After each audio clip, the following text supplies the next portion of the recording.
नमस्कार। आज का विषय है हम लेजर पोस्टिंग कैसे करें। तो आइए इसके विषय में हम लोग चर्चा करते हैं। Ramesh purchase a book in cash ₹1500 on 3rd March 2020 from Raja. Raja से रमेश बुक खरीदा था 3 मार्च को 2020 में 1500 रुपये में। तो उसने बुक खरीदा था, कैश में खरीदा था। तो इसको पहले तो हमें लेजर पोस्टिंग करने से पहले हमें ये निकाल लेना पड़ता है कि ये इसका जर्नल एंट्री क्या है। तो पहले हम इसका जर्नल एंट्री तक जाएंगे, उसके बाद ही लेजर कर पाएंगे। तो देखिए, वो रमेश कौन है? बायर है। अगर आप बायर जब बोलते हैं, जैसे कि रमेश बायर है, वैसे खुद अपने आप को रमेश पकड़ लीजिएगा। अपने आप को ढालने के बाद ही हम लोग ये एंट्री समझ सकते हैं। अगर हमने कोई बुक खरीदा है तो उसका मतलब वो बुक्स हमारे पास आया है और पैसा चला गया होगा। इसका मतलब बायर है कौन? रमेश। रमेश क्या लिखेगा?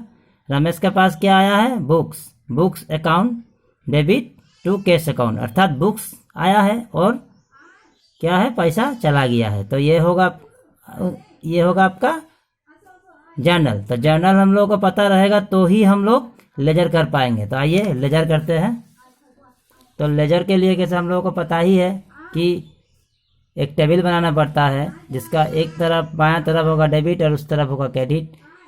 इन द बुक्स ऑफ बायर, जो रमेश है उनका बुक्स में क्या होगा? बुक्स अकाउंट लिखा गया है। तो तारीख दिया गया है, date, particulars, journal folio, amount, date, particulars, journal folio, amount. इस तरह का एक टेबल बनाना पड़ेगा। उसके बाद जो एंट्री है क्या है? Books account debit to cash. तो बायर है तो books account debit to cash account यहाँ लिखना होगा उसको। 3 March 2020 to books account debit to cash. ठीक है, कैश अकाउंट कितना रुपए का था? 1500 रुपये का। ठीक है, तो उसने 1500 रुपये का बुक खरीदा था। तो बुक आया तो पैसा गया। ठीक है, तो ये हो गया उनका जो खरीदा है, बायर्स का बुक्स में आया है। तो उसके बाद वो कैश के तरफ से क्या होगा?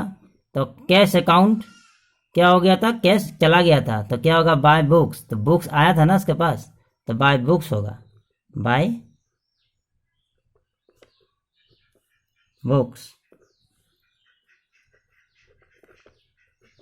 अकाउंट 1500 रुपये। ठीक है, याद रखिए इसमें एक ही नियम है कि जो आया वो डेबिट, जो गया वो क्रेडिट। ठीक है, लेकिन यहाँ पर देखिए जब बाय बोल के लिखा जाता है उसी को डेबिट पकड़ा जाता है लेजर में। By books account debit to cash account. ठीक है, उल्टा होता है। यहाँ पर देखिए in the books of seller. अब सेलर पकड़िए आप खुद है। अब अगर बुक्स बेचते हैं तो क्या आपके पास पैसा आता है या पैसा जाता है? तो पैसा आता है। जब पैसा आता है तो आपका एंट्री इस तरह होगा, कैश अकाउंट डेबिट। देखिए यहाँ पर cash account debit to books account. ठीक है,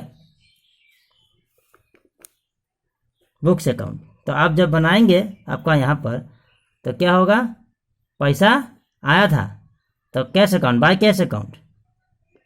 ठीक है,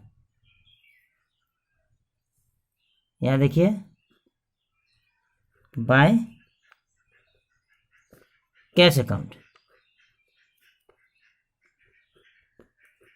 कितना? 1500 रुपये।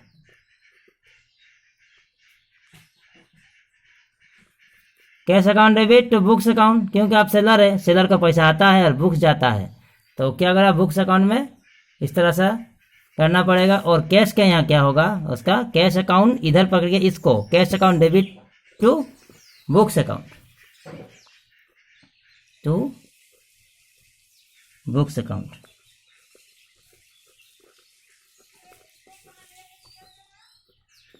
1500 रुपये।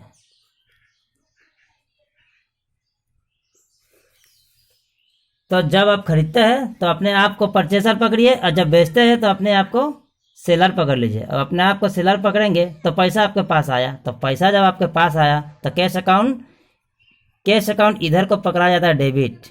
तो cash account debit to books account, मतलब आपके पास पैसा आया जब आप सेलर बने तो और बुक्स चला गया, तो कैश अकाउंट यहाँ पर है। जब कैश अकाउंट खोलेंगे तो cash account debit to books account, अर्थात जब आप खरीदेंगे तो आपको पैसा देना पड़ेगा, तब आप परचेसर है। लेकिन जब आप बेचेंगे तो आप खुद सेलर, मतलब अपने आप को दोनों तरफा अपने आप को ढाल लेना पड़ेगा, तभी जाके आप अकाउंट को सही से लिख पाएंगे। आप खरीदते हैं तो आपका पैसा जाता है, और जब बेचते हैं तो आपके पास पैसा आता है। तो जब आप बेचेंगे, जब सेलर आप होंगे तो कैश अकाउंट डेबिट होगा ऑब्वियसली, और बुक्स चला जाएगा तो टू बुक्स होगा ही, इसका मतलब cash account debit to books. ठीक है, तो इसी तरह हम लोग को खुद अपने आप को ढालने के बाद ही हम लोग जान पाएंगे कि क्या एंट्री करना है। ठीक है, यही है लेजर, हम लोग को जानना बहुत ज़रूरी है। तो वीडियो को शेयर कीजिए और हो सके तो सब्सक्राइब कीजिए। वीडियो को देखने के लिए सबको धन्यवाद।